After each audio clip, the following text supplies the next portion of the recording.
പഞ്ചായത്ത് പരിധിയിലെ മുഴുവൻ LP വിദ്യാലയങ്ങളിലെയും കുട്ടികളെ പങ്കെടുപ്പിച്ചുകൊണ്ട് കുട്ടികളിൽ കായിക സംസ്കാരം വളർത്തിയെടുക്കുക എന്ന ഉദ്ദേശത്തോടുകൂടി ഗ്രാമപഞ്ചായത്ത് കഴിഞ്ഞ 2 വർഷങ്ങളായി തുടർന്നു വരുന്ന കായികമേള ഈ വർഷവും കാലിക്കടവ് പഞ്ചായത്ത് മൈതാനിയിൽ നടന്നു.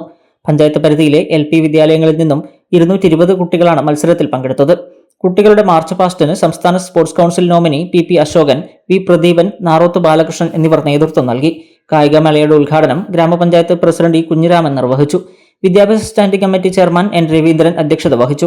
ഗ്രാമപഞ്ചായത്ത് vice president CV Chandramathi, standing committee ചെയർമാൻമാരായ MK ഹരിദാസ്, ഹേമാംബിക, ഉപജില്ലാ വിദ്യാഭ്യാസ officer Rameshan Punnathiriyan, Cheruvathur BPC VV Subramanian, ഗ്രാമപഞ്ചായത്ത് മെമ്പർമാർ തുടങ്ങിയവർ ആശംസകൾ അർപ്പിച്ച് സംസാരിച്ചു. സംഘാടക സമിതി കൺവീനർ NK ജയദീപ് ചടങ്ങിന് സ്വാഗതം ആശംസിച്ചു.